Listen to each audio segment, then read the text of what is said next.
Hey, Dave. Can't hear you yet. Oh, you're on mute. That's why. Am I okay now? You're perfect. Awesome. Oh, good. Good. How you been? I'm good. I'm at the beach. Nice. I'm down in Florida too. What beach are you at? I'm at Fort Myers Beach. Nice. I'm not far from you, right? Not at all. Yeah. No, if you're in Fort Myers, I'm 55 minutes away. Okay. How long Yeah. are you down for? Well, we're going home today. Oh, I was going to say, come down and fish with me. Yeah, I would have. We come back every year though. We might hook up next year. That would be cool. Yeah. When you heading back up home? 3 weeks and then we're good. I'm back for good. Yeah. Okay. Yeah. I won't be, we kind of do this seasonal thing now. It's been fun. Oh yeah. We It's come gotta down. be. We came down right after Christmas, and I've once a month I'll come back and check on things and make sure the business side Yeah. of things still flows. But so far, so good. Good deal. Yeah. I'm supposed to have somebody helping me moderate this. Is anybody on from the Heart of Atlanta group? Doesn't. Yup. Is there music as an option? I should probably learn to do my own programming. Something upbeat and fun. We have like Yeah. 30 seconds anyway, so it's not a big deal. Okay. Yeah. This is slow internet, so I had to come on a little early to make sure I got on time. Yeah, thank you for that. And so what we do, just to give you a heads up, Dave, is we shoot this. It's about an hour-long conversation, and as many, Yeah. we try to get as many on as we can live, but it goes into our syndication networks and gets sent out to every office. So there's a lot more viewership than it's a Friday midday, and we do it just because it fits the schedule, not because we get the biggest live audience, but there is a real audience that'll enjoy the conversation. So just to give you a heads up. Yeah. Awesome. Good. Yeah. All right. I say we get started. It's 11:01. All right, everybody. Welcome to Empire Builders. And today I have a really special guest, a near and dear friend, and somebody that has really impacted my life in ways that he probably doesn't even realize. And normally on our show, I interview people who are more prototypical of what you think of when you think Empire Builders, people who are doing, 50 million in volume, and they've got 100 employees, and they've got it's for capitalistic purpose, and they're maybe they're real estate entrepreneurs who do syndications and buy 20, 30, 40 million dollar apartment buildings and have $1 billion in assets. And this is different. And so what I'm excited is Dave, although all of those things I just described inside of his organization, it runs as just like a massive multifaceted organization with organizational challenges and financial challenges and overhead and nuances. Like any company, it's really a company at the end of the day. But I think the purpose behind it is different than any other Empire Builder interview or interviewee we've had. And anyway, I'm excited to have you because I think your story aligns with a story that a lot of people will want to hear and need to hear about living your life with purposeful vision and making sure that you're checking the right boxes for all the right reasons. And so I'll just start out by saying, one, thank you for being here today, Dave. And then supported by, family man, friend, entrepreneur. You're probably the most driven, faith-based person I know. And I don't want to steal the thunder of your story, but, maybe we start with the beginning. Tell us a little bit about what it was like growing up as a young Dave Pridemore. I grew up in Ohio, and parents didn't have much. And so sometimes when I'm talking about what I do, I tell people my parents forgot to tell me I was poor because I didn't know. I just stayed home and played ball. And so, I loved sports growing up and never thought about even going to college because my parents were, steel workers and pottery workers. But what happened was I made the team to go to the state gymnastic meet in Columbus, Ohio. And I'd never really been on a vacation or out of my city, really. And I went there and saw this beautiful campus. And after being there for a week, going through the state gymnastic meet, changed my whole perspective. I decided I'm going to college because I like this place. I ended up getting my undergraduate master's degree from Ohio State. So that one visit really turned me around. That's awesome. And so what I probably should have done, Dave, and I'm just sitting here kind of rewinding the tape, my intro, because we're friends and I'm, I make assumptions about what other people know and don't know. And we also created a bio for you that we shipped out. But, Dave's got one of the most efficient, largest nonprofits that, in the state of Georgia, and you serve at-risk, underprivileged kids in a summer camp environment. And you went from zero to hero on that. And it looks like, it's slowly, then suddenly you wake up and you pinch yourself and you're there. But, you've got like 175 or more acres down in Roberta, Georgia, with this amazing, robust summer camp that started with a little vision. So I wanted to plant the seed of where you are. Now let's go back to the story so people get what, the empire you built and that are still building. So so you went to college. Give us a little more, what were lessons and experiences? And So I've always had a heart for the underserved. And so, but when I was in college, I worked for Ohio Bell. And after I graduated, they offered me a management position. And so I was with them for several years in Ohio. And then I moved to Atlanta. So I transferred to Atlanta. In total, I spent 17 years in the Bell system. And a lot of that time I was higher management, upper management. I did a lot in HR, did a lot of management training, time management training. I was the 10th person hired to start the first cellular mobile phone company in the United States. Wow. So that was a kind of a unique position. And but at the same time, I had was moved beside a couple neighbors. One was the chairman of the National Christian Businessmen's Committee of USA, and the other guy was a guy by the name of Bruce Wilkinson, who started Walk Through the Bible ministry, written a lot of books. They were Christians, I was not, and so they invested in my life. And about 2 years later, I gave my heart to the Lord, and so just really love that really Christian businessman aspect of it. And it gave me more purpose in life, more meaning. And so about, 6 years into my walk, I decided to quit Bell Telephone after 17 years. And I jokingly sometimes say, go to cemetery, but I went to seminary, got my Master of Divinity, and I just wanted to serve people. So, and I served in the church for 15 years. And then a real, a calling came to me when I went to New York, when the towers came down to help a friend do chaplaincy work in New York City. And he had never been out of the city himself, but when he was 16, someone invited him to an overnight camp. And so his life was turned around then. And so he always wanted an overnight camp because he knows what it did to his life. And when you can get out of the city in that environment. And he was also at the time a chaplain for the New York Knicks. And he said, Dave, you have to come upstate. Charlie Ward and Allen Houston, 2 pro players, helped me buy a camp, and we built Hoop Heaven. And so I went up the next year and I saw that in practice. And I saw the facility, and it was beautiful. But the life transformation I saw in these kids was phenomenal. And so I came back to Georgia and I just did some research. I said, how many high quality, high capacity camps do we have in Georgia for our underserved kids? And at that time, we did not have one. And so I was on the beach. I'm actually at the beach right now with family, but I had a couple yellow tablets and I started writing out, what would it look like if we could have a camp like that in Georgia for our urban underserved kids? I ended up filling up 2 yellow tablets. And today that still is the business plan I operate off of. And so I said, we need 3 camps on 300 acres. We need to serve at least 3,000 kids. We don't take any kids off the street.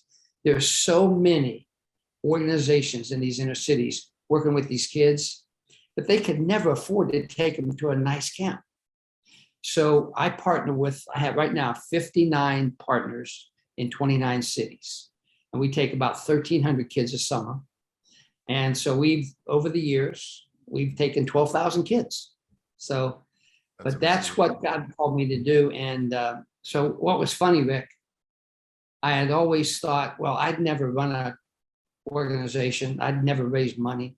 I never went to camp myself. I don't know anything about camp.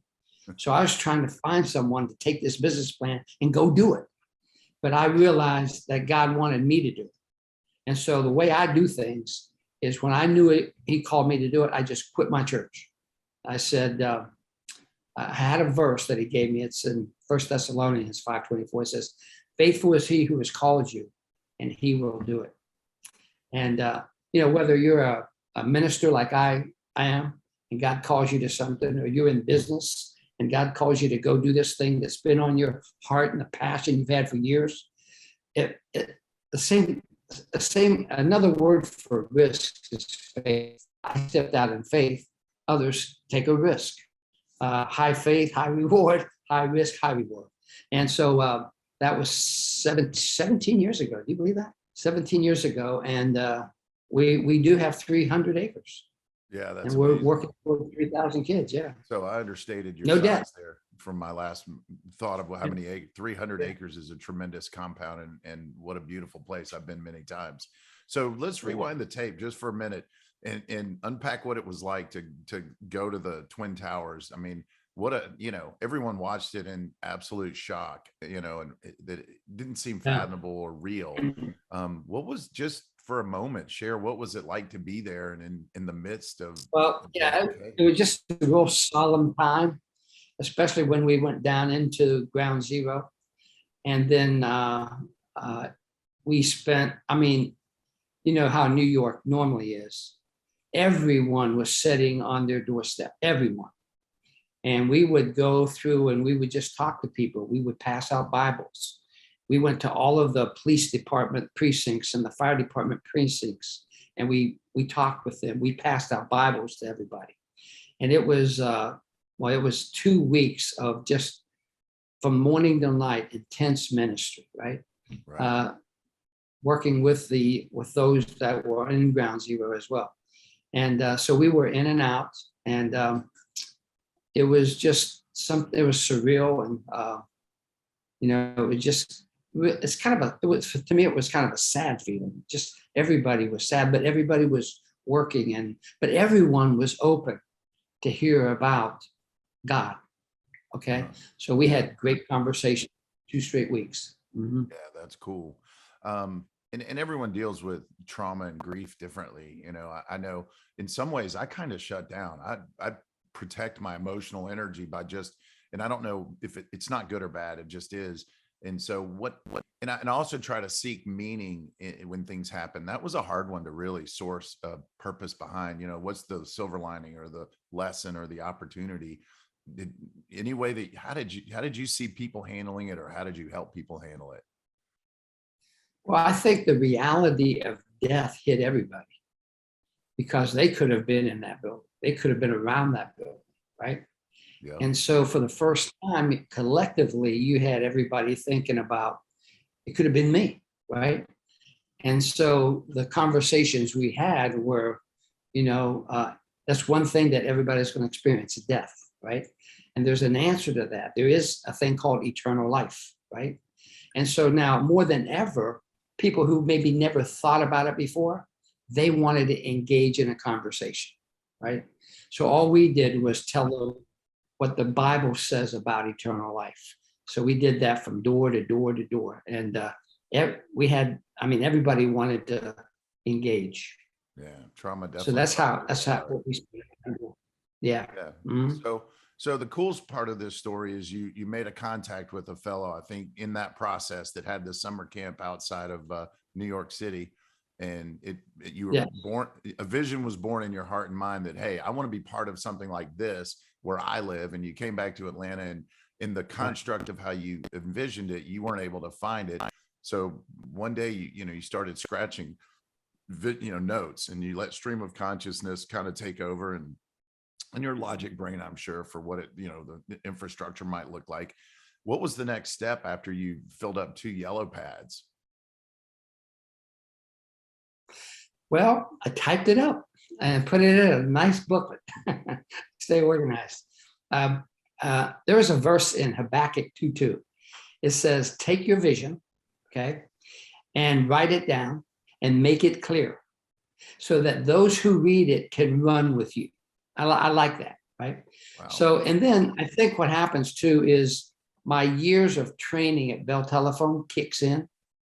And so I know that I have to make this professional because I've decided I'm going to quit my job and go. And so I put together a nice 4-color booklet. And so the story that I wanted to tell, I had to tell it in a very compelling, and I'm passionate about it, as you know, because people are just not going to quit their job and go do something if they're not 100% sure that God wants them to go do it, right? Of course. So one of the things I wanted to do was to be able to tell this in a very concise way and also a compelling way. I believe, because we had to raise a lot of money, and I've never raised money, but I decided it's not my job to raise money. It's my job just to share the vision and tell what the need is and walk away. And so from the very beginning, I just started doing that, right? And so you have to, just like anything else, you get a lot of no's, you get a lot of funny looks, but it's not about that. It's about keeping your eye on the vision. Never take your eye off the vision, because you take your eye off the vision, then you'll let other people sway you away from that vision.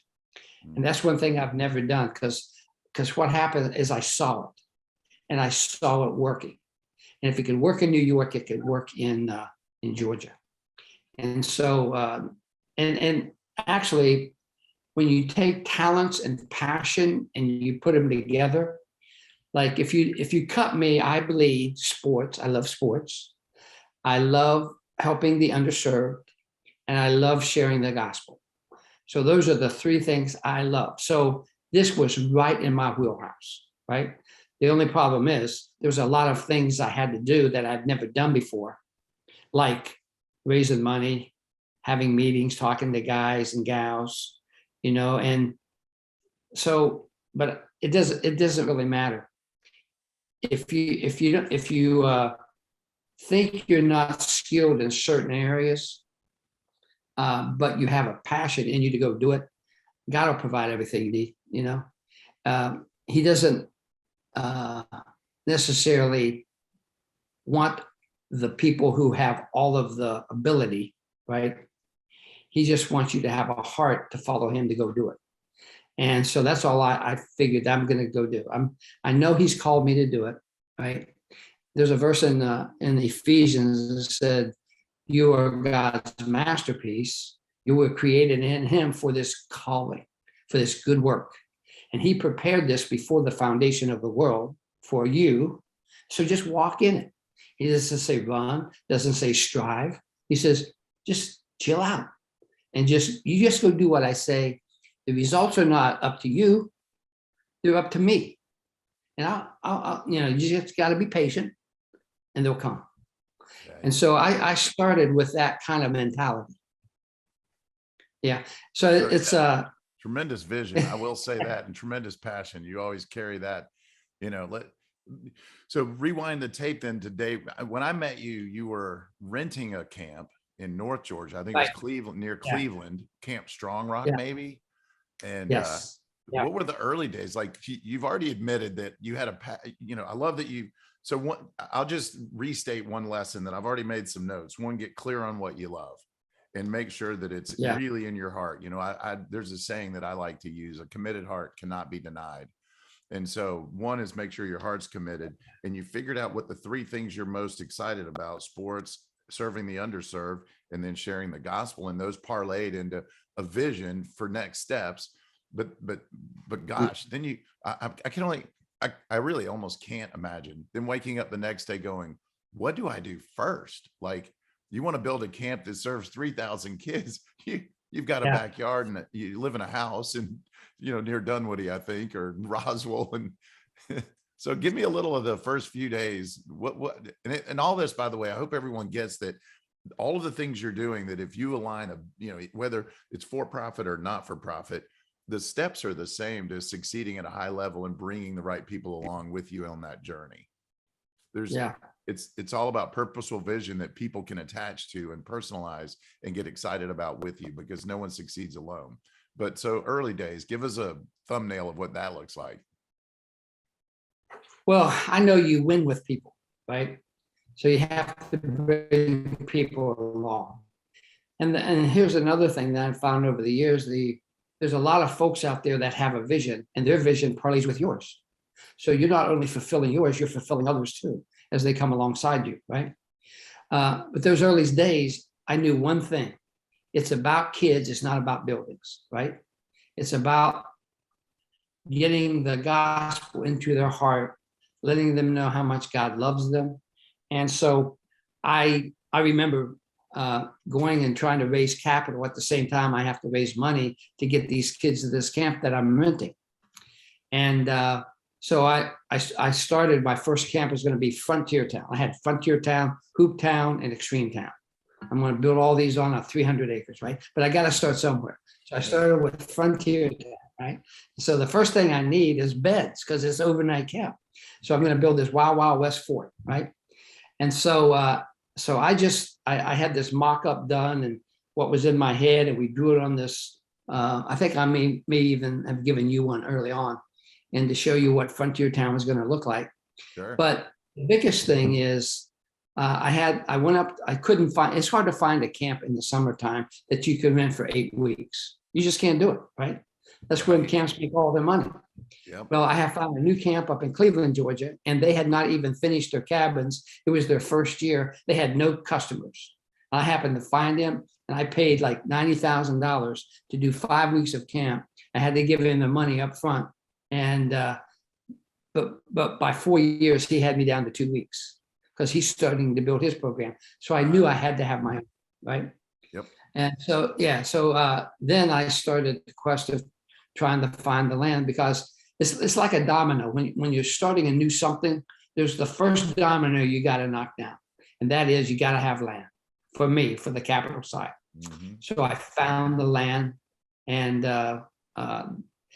just, I wrote this all in a book, and it's just amazing the miracles and the people that God will put in front of you. Can I share one quick one? Okay. Yeah, please. And So I was going to acknowledge that you're an acclaimed author as well. Real Vision being the name of the book. Yeah. Yeah. So I needed, I don't know, $500,000, $600,000-$700,000 to buy this. First, it was 187 acres, and I bought more. And so I had a friend that owned a company, and it was a real estate firm. It was I think it's an REF, and he bought like second largest building in Chicago, and he fills it with renters. And so he was having, and he went to my church, and he knew that I quit. And so he took his company down to Million Island, Ritz-Carlton, for a week, and had a big gathering and a conference, and asked me if I'd be the chaplain for that week. My wife and I said, a week at the Ritz-Carlton? Yeah, I'll come down. What I didn't know, that he knew that I needed this land. And so he announced on a Thursday, whoever will come to the Ritz-Carlton swimming pool at 6:30 a.m. before breakfast with their clothes on or costume and jump in, he would give my ministry $1,500. And there were 500 people at this conference. Oh, wow. So I walked away with over $500,000 from being there that week. And that's how God decided to give us money to buy this land. Man, that's so cool. That was the start of many miracles like that over the past, 17 years, and about $22 million later. And I tell people it's funny because I still don't know how to raise money. I just share the vision of what we need, and I say, okay, if you can help, fine, see you. And so that was the start of what I learned to do, is to say, hey, everything is God's timing. It's not my timing. And a lot of us sometimes get anxious. I remember seeing construction going on. And I would drive past it and I would say, Lord, why don't I have any construction going on? What I'm doing is a lot more important than that office building. and it's kind of like you saying, your time's coming, just calm down, right? So you have to do it in his timing, but never let up. Just you're persistent. And then the things will fall into place and I learned this through a business guy. When I left the church, I still had to pay a mortgage, right?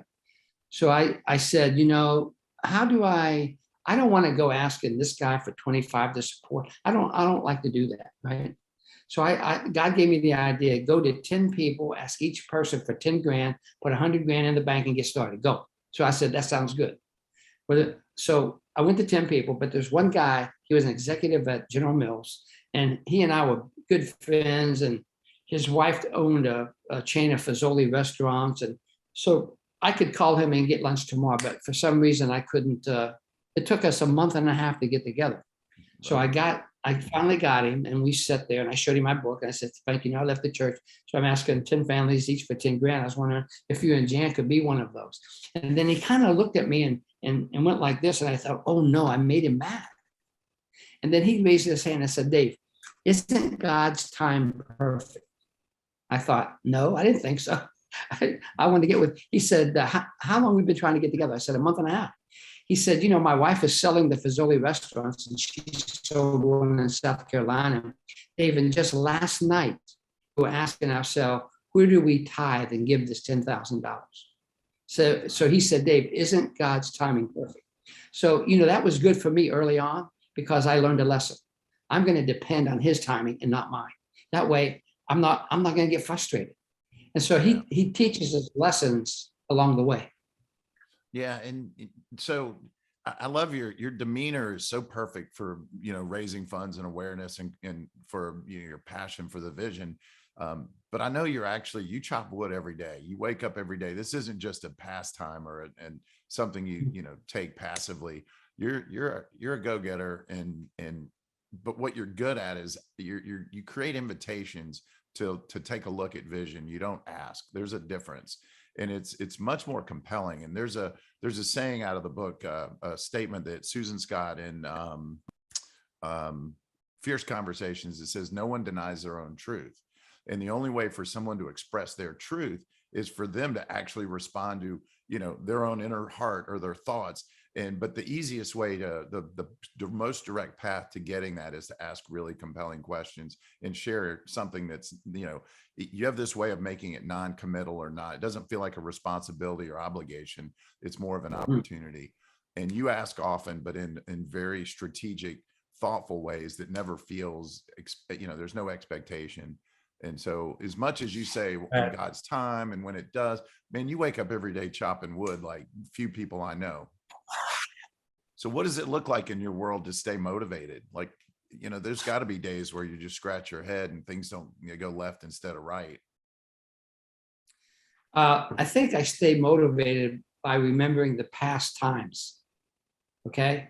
Like you can try to build this forward. You can try to raise capital for this and that, and you'll go 1 month, 2 months, nothing happens, right? And then all of a sudden, the next day you get a call and $200,000 come in, right? I remember those times, right? I remember my friend that I went to New York with, and he had that camp. Now, this guy was born in Thessaloniki. He speaks Greek as his main language, and he's a wonderful Bible teacher. He's all over the world teaching. And so because he's gone so much, that camp went under, right? And so it sat there for 6 years. And another friend of mine said, Dave, Tom's camp, Hobby Lobby will buy distressed properties at 30 cents on the dollar of the appraised price. They might buy that for you. And you could fix it up and have Camp Grace, Georgia, and Camp Grace, New York. I thought that is unique. So I called Hobby Lobby. Let me make a long story short. They bought the camp for me. 3 years I tried to run it up there, right? And so it didn't work. But what I did was I resurrected a dead camp. I sold it to a Christian organization, and that gave me just a ton of money to invest in the Georgia camp, right? So I'm so much farther along in the Georgia camp, and I took a camp that was dead that kids are really loving up in New York, and both Hobby Lobby's happy, I'm happy, Tom's happy, everybody's happy. But that just came about by me thinking, I wonder if I should do this. Then I thought, well, if I did this, what would be the worst case? The worst case is we could get it up and running, sell it to another Christian organization, and kids are going to be enjoying camp up there. And so what happened is the worst case happened, but the worst case was a great case, you know? So I remember those things, right? And every time I walk, our worship center, we call it the Corral, state-of-the-art lighting, sound. I mean, it's a beautiful building because of New York selling that property. And you know how big our dining hall is. It seats 800. Massive. That's because of New York. You see what? You never know, Rick, you never know what God's going to do tomorrow, but you know it's going to be good. You know, I have 12 grandbabies. 8 of them are down at the beach with me, right? And I'm the tennis shoe grandpa. I buy them all tennis shoes when they need it, right? They love it. Now, when I go out and I buy them tennis shoes, you think they love it? Yes. Who do you think loves it more? I do. See, that's a picture of God. When God gives me that dining hall and he gives me those millions of dollars for New York, I'm happy. Guess who's happier? God the Father. Right. So I think it has to do with our core belief system. Out of our core belief system comes our values. Out of our values come our behavior, right? But everything centers in this core belief system. The way I behave comes out of my core belief system as to how I see life. And so I have an established, definite core belief system. And I talk about that in the book. Yeah. Yeah, that's awesome. That's a long answer. No, it was a really cool, compelling part of the conversation too, because, I struggle, and my guess is that people that are going to rewatch this down the road are going to also do some soul searching to, around purpose and like, okay, what's it all about and what's it for? And what's my legacy? Maybe if you really wanted to go to the, a deeper level. And one thing I realized, it was a couple of years ago, I had this epiphany moment where I'm struggling just to go, okay, I've stepped out of my role, my active role, and I have this margin in time, and I've financially been lucky and also worked really hard and planted some seeds that, were intentional. But all that to say, I'm sitting there going, where's my heart? What am I drawn to? And we have a similar need or desire, to serve the underserved and to make a difference and be the voice of potential and the voice of love and the voice of how do you help, someone who doesn't feel empowered and capable feel it? How can you inspire them to feel more empowered and then make a step in the right direction that leads to another step? And all that to say, at the end of it, I'm like, man, and I started a nonprofit called Heart of Atlanta Cares, and we were going to, it's a collective environment where our agents are able to participate and utilize a 501c3 with their nonprofits. And it's versatile enough that it's not specific to one thing. But even that wasn't fulfilling to the extent that I thought I should. And the epiphany, Dave, was that what if I'm really the spark and not the fire? And my job is to run around sparking other people's wood. And I'm like, there's no flaw in that. And so I went out and found, I've got 7 or 8 organizations that all serve the same people. We even had what did I call it? The Icon Philanthropic Leadership Summit. It was a luncheon basically at Druid Hills. And we, 6 or 7 of my favorite people in the world that have committed their lives to helping the underserved shared our best practices, our ideas, our challenges. Yeah.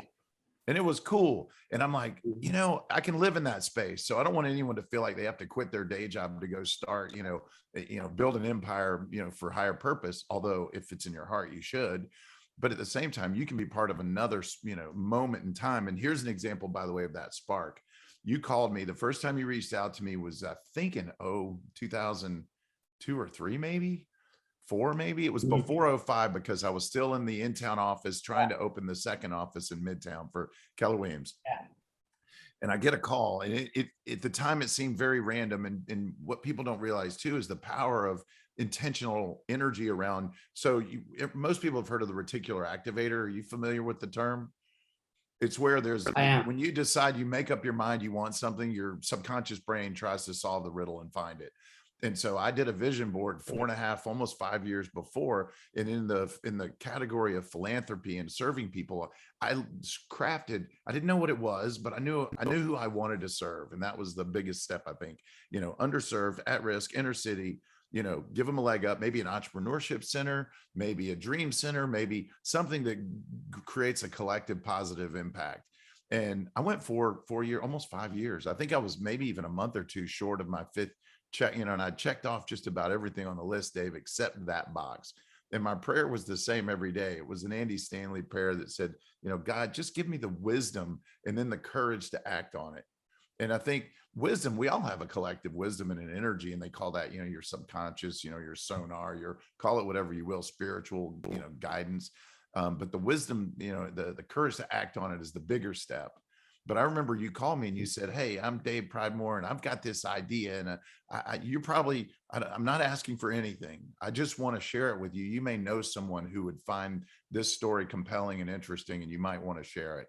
And to be honest, I didn't connect the dots at the phone call moment, but when we met about 10 minutes into you sharing your story, I actually started tearing up, and this emotional, it was like an emotional tidal wave hit me when I realized you were the person in my 5-year plan. And it took 4 years and 10 months for you to, it just took patience, but I never gave up on the vision. That's the thing. It's not, when you said earlier, be patient, it's not just be patient for patience sake. It's that things have to kind of align in order for things to really work.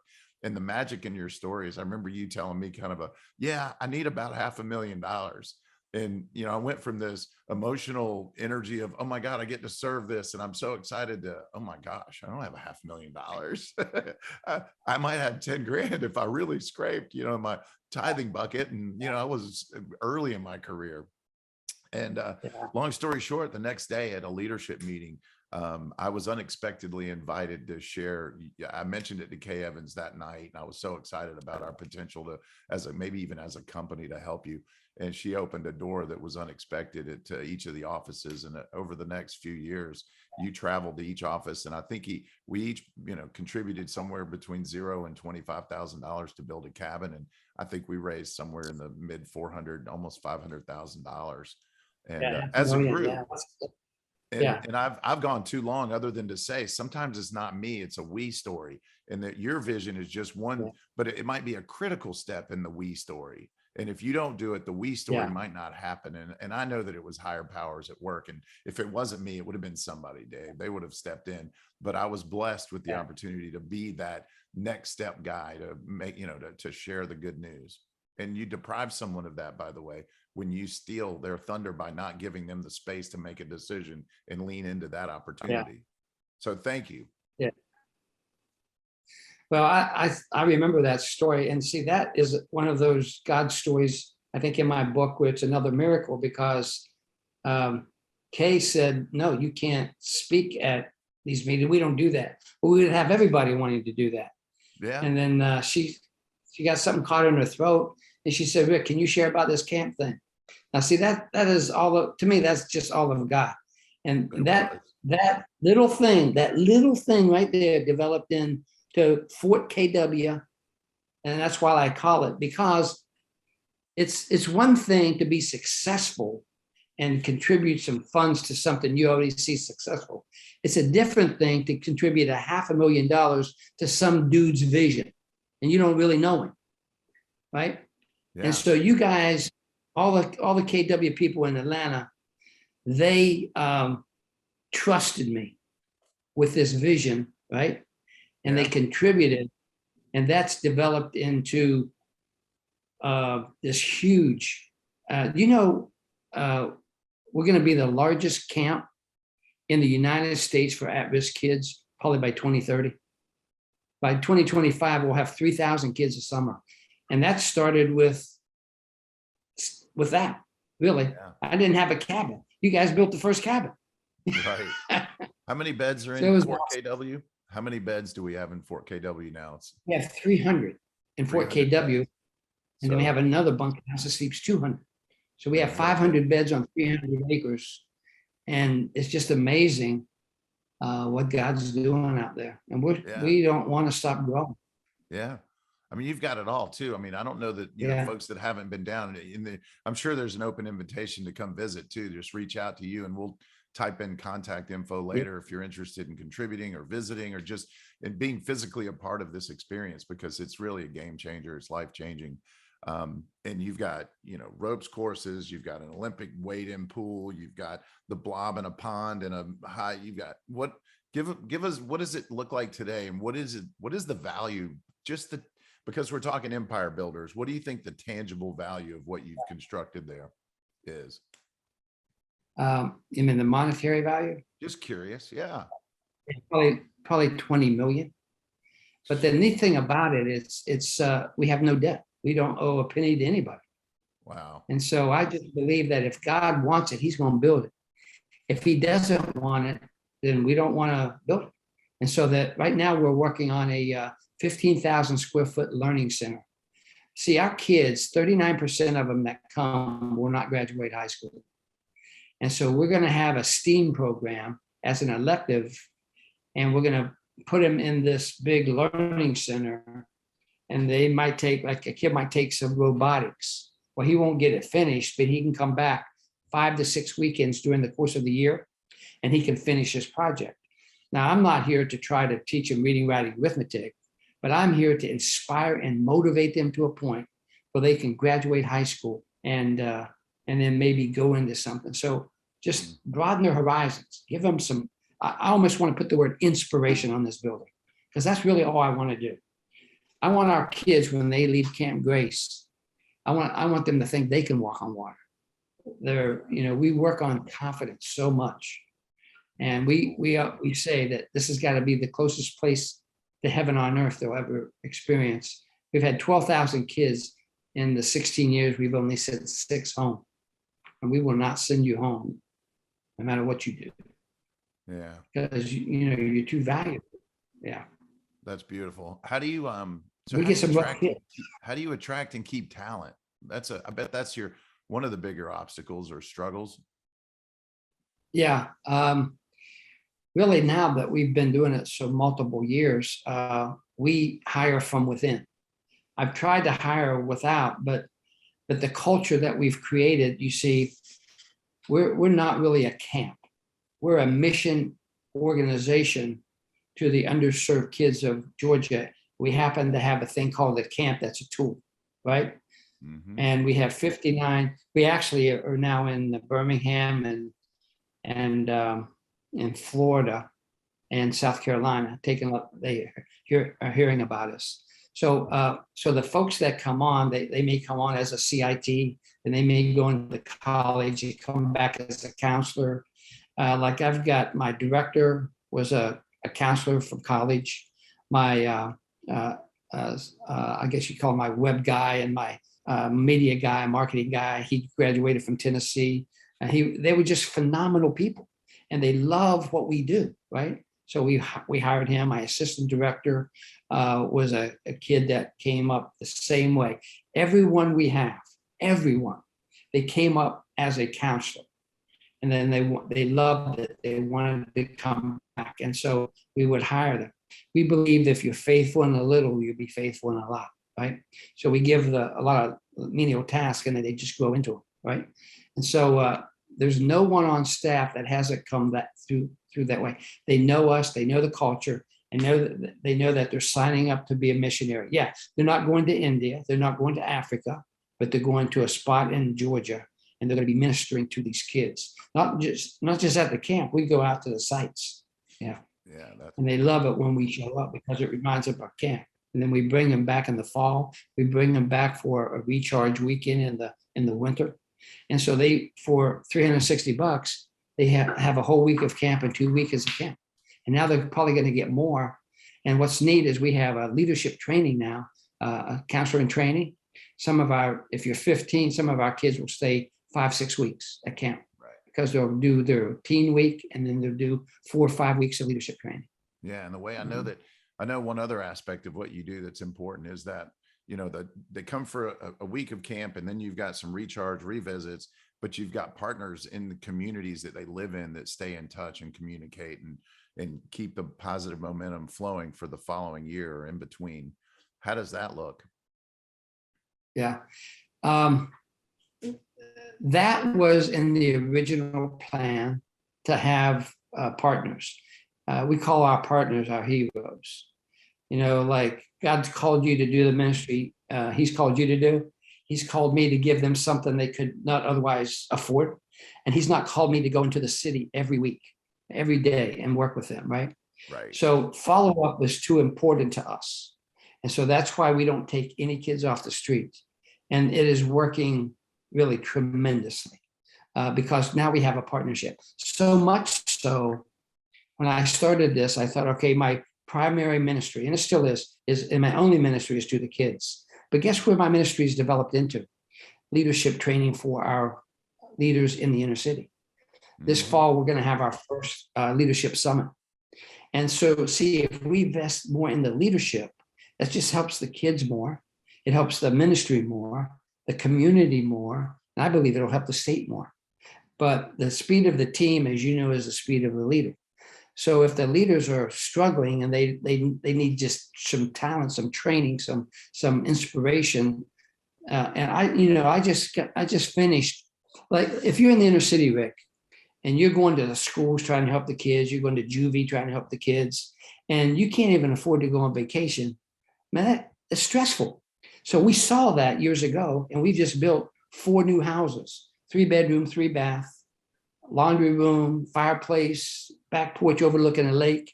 And they're only for our inner city partners. And they use them 365 days a year for free. They'll come out and do retreats with their staff. But they needed a rest. So God called us to go ahead and raise the money, build the houses. And some of them will say, hey, what's the catch? The catch is, he called me to do what you do because I couldn't do it. Right. But I can do this. And so together, we're going to help the kids better, right? So that's what we're finding is we want to invest in these leaders more and more. And so we're going to make a point to do that. And these houses are part of that move. Mm-hmm. Yeah, I think it's brilliant.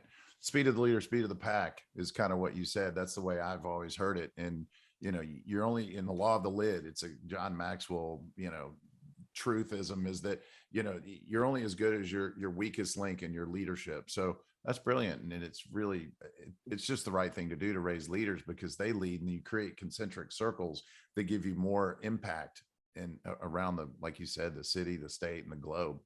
Man, this has been awesome. Is there a question I should have asked you about where you're going and what's happening that I didn't? Well, I think when you're faithful in the calling that he's given you, I think God will expand your borders, right? And right now, we have a family in New York, and the father came from Zambia, and he came to be a pastor, but he was the #1 tennis player in Zambia. And so they told him years ago that you'll reach more people for the Lord if you go on tour than if you take a church. So he did that, and he was in the top 200 in the world. Well, his daughter, Kylene, friends with, Serena and Venus Williams, she was also in the top echelon 200-300 in the world. And now her little daughter, just this year at 14, turned pro. I think she broke into the top 1,000 in the world. Just a phenomenal tennis family. Sure. And their dream was this. They never go to a tennis match where you don't have to get the plane ticket, rent a car, find a hotel, places to eat. They want a place where you can go there, stay there, eat there, play there, swim there, do everything there, get back on a plane, go home. Well, they have the means, and they've been down 5 times to camp. They do a tennis camp for the kids in the summer, and they want to build 27 courts and have a USTA sanction. Now, will that happen? I don't know. Right. But you see what God's doing? Yeah. Yeah. That's cool. And then I have a couple NBA players we're working on Hooptown now. So we have 2 things going on at the same time. And I just take it a day at a time.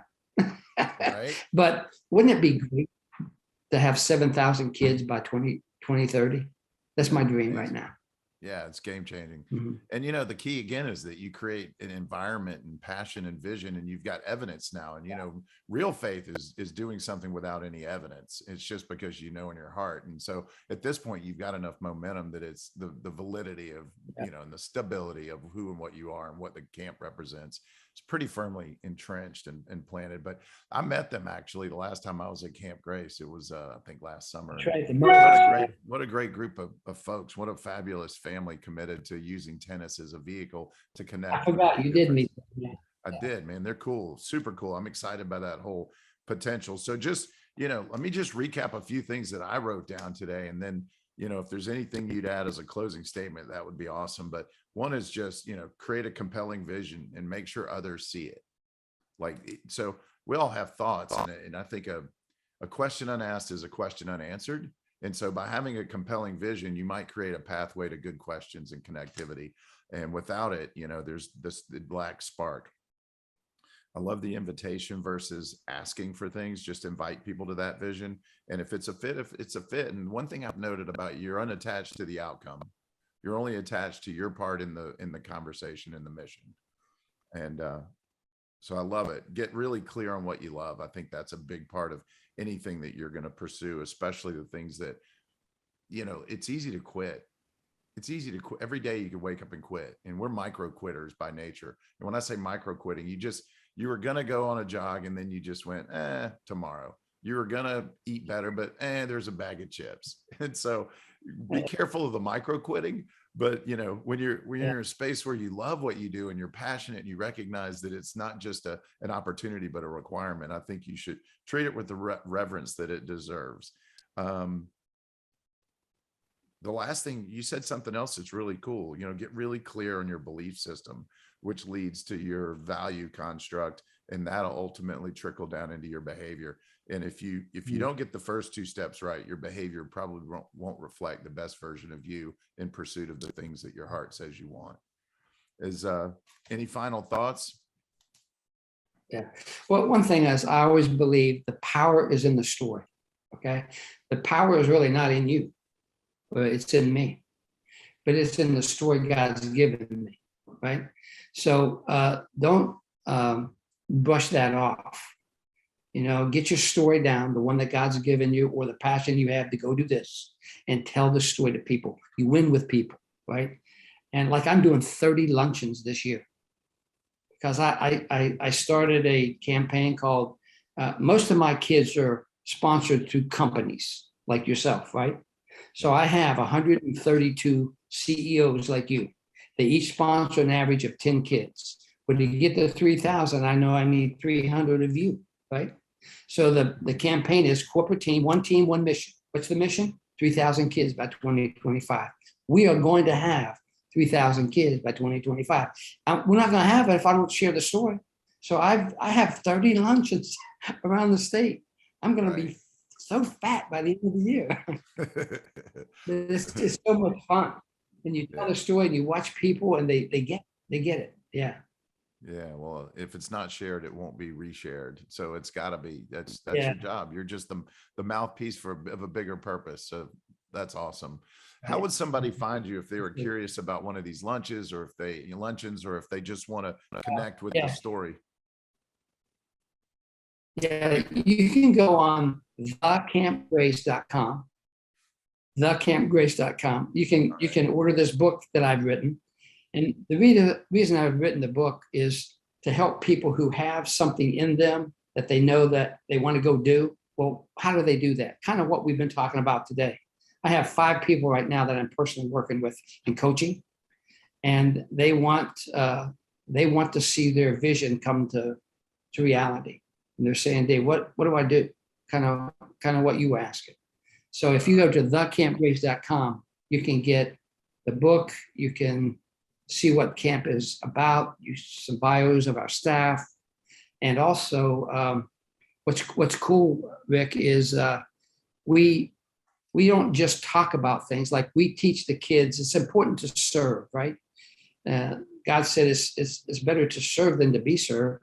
And the way we do that is on Wednesday night, we wash all through 1,300 kids. You know, we have 168 kids or so a week. We wash their feet and put a new pair of tennis shoes and a new pair of socks on, right? And it blows their mind. But what do you think when they go back to the city and they look at those shoes? They go, man, that Rick guy washed my feet and he talked to me and said, you know, you're special to God and you can do anything you want to do. So it's going to be a little different doing that teaching service than just preaching at him. So Yeah. but we do a lot of things like that. That's awesome. So And anybody who would like to volunteer, they can get information on the website. We love to have people come out volunteer at camp. Yeah, it's a beautiful thing to come down and serve snacks and just be a part of the energy, because the energy is what it's infectious and it's undeniable. So you hats off to hiring really talented, motivated, inspired people who elevate that conscious energy too. And you guys do what is it, a flour and spaghetti fight or something crazy too out in the field? Yeah, it's out in the field. We call it crud wars.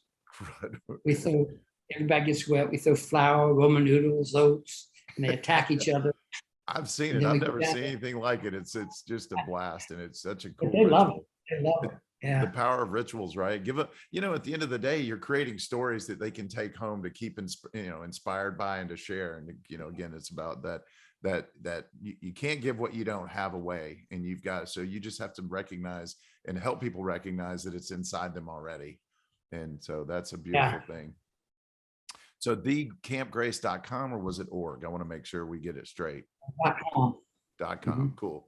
All right. Well, Dave, I sure appreciate your time. I respect the amount of passion and vision you have, and you're an amazing guy, but you're fueled by, obviously a bigger purpose and a bit higher power.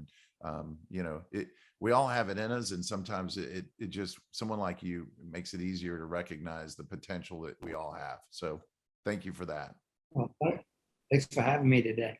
All right. Yeah. Take care. Appreciate you. Hope everybody has an awesome See you, Rick. Bye-bye. Okay, God bless. Bye-bye.